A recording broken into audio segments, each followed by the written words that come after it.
არის ყველა მიცით ალბათ მართვის მეოთხე კვირა არის, რომელიც იწოდება იოანეს სინელის კვირად, იგივე იოანე კიბის აღწერელათაც ვიცნობთ ესე ჩვენ ამ ადამიანს.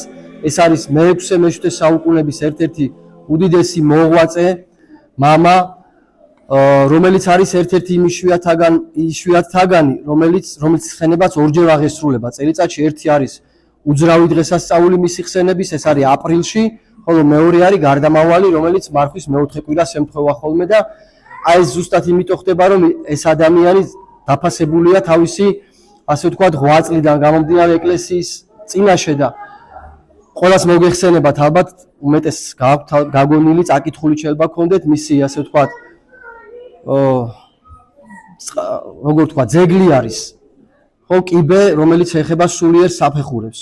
ძირითადად მონაზვნები გამოიყენებენ დღემდე, იმ საუკუნეებიდან რაც ეს დაიწერა, იქიდან მოყოლებული დღემდე ეს მისი ნაწარმოები გარკვეულწილად სახელმძღვანელოა ხოლმე მონაზნობის მსურველებისთვის და უკვე მონაზნობას შემდგარი ხალხისთვის. აი აქ წერია ის სულიერი საფეხურები, რა საფეხურებიც უნდა გაიაროს მონაზონმა და ზოგადად ქრისტიანმა. შესაბამისად, აი ეს მისი ღვაწლი დააფასა ეკლესიამ და მარხვის მეოთხე კვირა დაადგინა მისი ხსენების დღედ. ღმერთი შეგვეწიოს მისი ლოცვით, მისი მადლი ფარავდეს ჩვენ ქვეყანას და ჩვენ დედა ეკლესიას. დღევანდელ სახარებაში წავიკითხეთ ჩვენ მარკოზის სახარებიდან ამონარიდი, რომელიც შეეხება შეპყრობილი ახალგაზრდის განკურნებას. ეს ახალგაზრდა შეპყრობილი იყო უტყვების სულით, ანუ როგორ ვთქვა, ყრუ-მუნჯობის სულით იყო შეპყრობილი, ასე რომ ვთქვათ და აი მაცხოვარი მას კურნავს. მოკლედ გავიხსენოთ რა მოვიკითხეთ და მერე შევეცადოთ რომ ცოტათი გავმარტოთ. ესე იგი მაცხოვართან მიდის მამა, რომელიც ეხვეწება რომ მისი შვილი, რომელიც არის შეპყრობილი ამ უტყვების სულით და რომელიც იტანჯებოდა ამ სულით, რომ განეკურნა, იქამდე მოციქულებთან ყავდა, მოციქულებმა ვერ შეძლეს მისი განკურნება და ეხლა ადამიანი ეს მამა მიდის მაცხოვართან და თხოვს რომ განკურნოს მისი შვილი და იქამდე ვიდრე მოციქულებთან მივიდო და იქამდეც რა თქმა უნდა ბევრი წელი ქონდა დახარჯული ამ ადამიანს თავისი შვილის განკურნებისათვის, მაგრამ უშედეგო იყო ეს ყველაფერი და აი მიადგა მაცხოვარს და ეუბნება რომ დაეხმაროს შვილის განკურნებაში და ასე ვთქვათ, მაცხოვარი ეკითხება შვილის მდგომარეობას, რა თქმა უნდა, მან კარგად იცის მისი შვილის მდგომარეობა, მაგრამ მაინც ეკითხება, იმიტომ რომ ყველასთვის გასაგონი იყოს და ყველასთვის დამარწმუნებელი იყოს ის სასწაული, რაც შემდეგ უნდა მოხდეს ამ ყმაწვილის გარშემო. და ეს ადამიანი უხსნის თავის შვილის მდგომარეობას, რომ სიკვდილის პირამდეც კი მიდის ხანდახან ისე ტანჯავს ეს სულიო და მაცხოვარი ანუგეშებს ამ ადამიანს და ეუბნება, რომ მორწმუნისათვის ყველაფერი შესაძლებელიაო და თუ წამს ყველაფერი კარგად იქნებაო და მათ ამ ადამიანის პასუხი წამს უფალო შეეწიე ურწმუნოებასა ჩემსა. ეს არის სიტყვები, რომელიც ასე ყველა ჩვენგანის ასე ვთქვათ თამდები უნდა იყოს მთელი ჩვენი ცხოვრების მანძილზე. როგორც ყველა სახარების, ყველა ეპიზოდი და ყველა სიტყვა და ყველა მოძღვრება მნიშვნელოვანია, ასევე ეს სახარებაც, ეს მონაკვეთით სახარები და რა თქმა უნდა უმნიშვნელოვანესია და პირველ რიგში აი რა შეიძლება ვისწავლოთ ჩვენ ამ სახარებიდან, რომ ყურადღება მისაქცევია პირველად ამ ადამიანის, იმ ახალგაზრდა ჭაბუკის ასე ვთქვათ მდგომარეობა, რომელიც იტანჯება ამ არაწმიდა სულით, შეპყრობილი რომელიც არის. და ეს რა თქმა უნდა ღვთის დაშვებით ხდება ხოლმე ყოველთვის ჩვენზე რაღაცა განსაცდელი. იმისათვის რომ ადამიანი ასე ვთქვათ განისწავლოს და უფრო გამტკიცდეს რწმენაში. და სწორედ მამა, ამ ახალგაზრდა ადამიანის მამა არის მაგალითი ამ სარწმუნოებისა და იმისა, რომ ადამიანი არც ერთი განსაცდელის დროს სასწარკვეთას არ უნდა მიეცეს. ეს ადამიანი, აი წმინდა მამები ესე განმარტავენ, რომ ეს ადამიანი, ეს შეპყრობილი ადამიანი, ახალგაზრდა არის სიმბოლო ყველა ისეთი იმ ადამიანისა, ვინც აღსარების და სინანულის გარეშე ცხოვრობს. ერთგვარად სულიერად ყრუ და მუნჯია, ასე რომ ვთქვათ. მისი ცხოვრება ჩაფლული არის ამ ქვეყნიურ ამაოებებში. მისი ცხოვრება არ უკავშირდება ღმერთს, ასე ვთქვათ, რაც უფრო მეტ ცოდავს ადამიანი, რაც უფრო მეტად გადადებს თავის სინანულს, უფრო სწორად, უფრო მეტ ცოდვაში ვარდება ადამიანი და შესაბამისად უფრო და უფრო უჭირს მე ამ ყველაფრის აღიარება და ვეღარ განიცდის თავის ცოდვებს. ამიტომ ეს ადამიანი, აი როგორც წმინდა მამები გვეუბნებიან, შეიძლება შევადაროთ სულიერად ყრუს და მუნჯ ადამიანს, რომელიც რომელიც არც არავის შეგონებას ისმენს, არც არავის ესმის და აქედან გამომდინარე არც თვითონ აქვს სინანულის განცდა და შესაბამისად არც თავის ამ ცოდვებს აღიარებს ღვთის წინაშე და აი ამითი ემსგავსება ის ყრუ მუნჯს.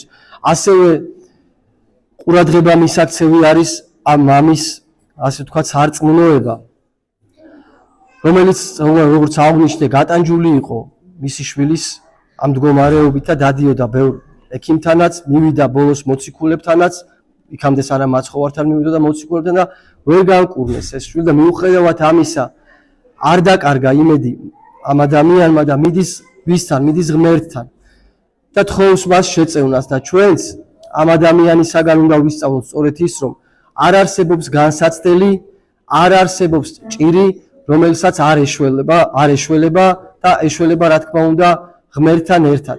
სწორედ ამას ეუბნება მაცხოვარი, რომ მორწმუნისთვის ყველაფერი შესაძლებელი არის და მორწმუნე ადამიანისთვის, როცა ადამიანს წამს, ყველაფერი შესაძლებელია და აი ეს მაცხოვრის ეს, ასე ვთქვათ, მოწოდება ჩვენდამი ჩვენი მხრიდან უნდა იყოს, როგორც აი ამ ადამიანმა გასცა პასუხი, წამს უფალო შეეწიე ჩემს ურწმუნოებას, აი ესე უნდა ვიყოთ ჩვენც, ყოველ წამს, ყოველ წუთს ჩვენი მცირედ მორწმუნეობიდან გამომდინარე უნდა ვიმეორებდეთ ჩვენ ამ სიტყვებს, რომ წამს უფალო შეეწიე ჩემს ურწმუნოებას, იმიტომ რომ ჩვენ ხშირად გვაქვს ხოლმე რაღაცა განსაცდელი რომ შეგვემთხვევა სასოწარკვეთა, ზოგს საერთოდ არაფრის გაგონებაც არ უნდა, ზოგი გავიცი, ყველაფერზე ნაწყენია ხოლმე ყველაზე და აი არ უნდა დაიკარგოს იმედი, რაც არ უნდა იყოს. აი ამ ადამიანს შვილი ყავდა ესე დღეში, სიკვდილის პირას მისული ამ შეპყრობილობით და მან მაინც არ დაკარგა იმედი და ამით მოგცა მაგალითი იმისა, რომ არასოდეს ჩვენ, ასე ვთქვათ, რწმენა არ უნდა დავკარგოთ ღვთისა და უნდა გვწამდეს, რომ ღმერთი ყოველთვის შეგვეწევა ნებისმიერი განსაცდელი ჟამს. და კიდევ ერთი მნიშვნელოვანი ფაქტორი და ხაზგასასმელი მომენტი ამ, ასე ვთქვათ, ამ ბავშვი მოთხრობაში ეს არის, რომ როდესაც ეს ადამიანი ეუბნება განკურნავს ამ ახალგაზრდას, ხოლმე მასთან მოციქულები მიდიან და ეკითხებიან, ჩვენ რატომ ვერ შევძელით ჩვენ ამ ახალგაზრდის განკურნება და მაცხოვრის პასუხი ასეთია, რომ ეს ნათესავი მხოლოდ ლოცვით და მარხვით განიდევნება. და მცირედ მორწმუნეობას, ასე ვთქვათ, მცირედ მორწმუნეობას გამოუსაყვედურებს მოციქულებს, მაგრამ თავარი რა არის აქ, რომ ლოცვით და მარხვით განიდევნება ბოროტი ძალა. ნებისმიერ კეთილ საქმეში, როცა ადამიანი რამეს წამოიწყებს, მით უმეტეს როცა ღვთისკენ გადადგავს ხოლმე ნაბიჯს, სწორედ მაშინ ატყდება შეიძლება ასე ვთქვათ განსაცდელები ადამიანს. შეიძლება რაღაც უმნიშვნელო იყოს, მაგრამ მაინც ხელისშემშლელი ფაქტორი ყოველთვის რაღაც გამოჩნდება ხოლმე და აი ადამიანი არც ამ დროს უნდა იყოს ყურებ ჩამოყრილი და ლოცვით და მარხვით უნდა შეეცადოს, რომ აი ეს ბოროტის სული, რაც მას ებრძვის, განდევნოს, იმიტომ რომ სხვანაირად არ შეიძლება. ლოცვა და მარხვა ეს არის ერთიანობა, ლოცვა მარხვის გარეშე და მარხვა ლოცვის გარეშე, ასე ვთქვათ, ფუჭია, ხშირად გვითქვამს ჩვენ და ყველას გამოგვიცდია კიდეც ჩვენ თავზე ეს ყველაფერი, რომ ადამიანი როცა მარხვაშია, შეიძლება რაღაცა ხორცს საკვებისგან თავს იკავდეს, მაგრამ ის თუ არ ლოცულობს, მას ეს ლოცვითი განწყობა თუ არა აქვს, ეს მარხვა ხშირ შემთხვევაში მე აგრესიაში გადადის ხოლმე და შეიძლება ხორცს არ ჭამდეს, მაგრამ ადამიანი მიიყვანოს იმ დონეზე, რომ ჯობდა რომ ხორცი შეეჭამა. ამ პირიქით მხოლოდ ლოცულობდეს, არ მარხულობდეს და ამ ლოცვიდან ისეთ ხიბლში შევიდეს ადამიანი, რომ რა ვიცი, ყველაზე მეტად ანგელოზებრივ სქემაში და იმაში ხარისხში ეგონოს თავისთავი და მე ყველაზე მაღალი სიმაღლიდან დაცემა არის ყველაზე საშინელი ხოლმე და ყველაზე მტკივნეული და ამიტომ ლოცვა და მარხვა არის, ასე ვთქვათ, ერთმანეთისგან განუყოფელი და უნდა იყოს ერთმანეთისგან განუყოფელი და აი ამ ლოცვით და მარხვით უნდა ვებრძოლოთ ჩვენ ბოროტ ძალას და საბოლოო ჯამში აი ამ წაგიკითხავთ პატარა სწავლება არის, როდესაც განსაცდელები გვეწევა, რომ არ მივეცეთ უსაზღვრო მწუხარებას. როდესაც რომელიმე ჩვენგანს უბედურება ატყდება თავს, სულ მოკლეობთ და სასოწარკვეთილებაში ცვივდებით. სხვები კი უარეს ჩადიან, საბოლოოდ კარგავენ იმედს და თავს იღუპავენ. განა ეს გონივრული საქციელია, ნათელია რომ თუ ორმოში ჩავარდება, იქიდან ამოსვლა უნდა სცადო და არა პირიქით, უფრო ღრმად ჩახვიდე. თუ კი იხრჩობი, კი არ უნდა დაამორჩილდე ბედს და ფსკერზე კი არ დაეშვა. ყოველგვარი ძალა უნდა იხმლა, რომ ნაპირზე გამოსასვლად. ვინც სასოწარკვეთილებაში ჩავარდება, პირველ რიგში უნდა გაიხსენოს, რომ ჩვენ ყავს ყოვლის შემძლე მამა და უფალი. იგი ყველაფერს ხედავს, მათ შორის ჩვენს საწუხარსაც. უფალი ყოველთვის მზად არის დახმარების ხელი გამოგვიწოდოს. მას რატომ უნდა შევურაცხოთ და იგი ჩვენი უმედობით. ამით ხომ საშინლად ვცოდავთ. საღვთო წერილში ნათქვამია, ცუდია როცა მივეცემით უსაზღვრო მწუხარებას და იმედს ვკარგავთ. განსაცდელი ჟამს მივენდოთ ღმერთს.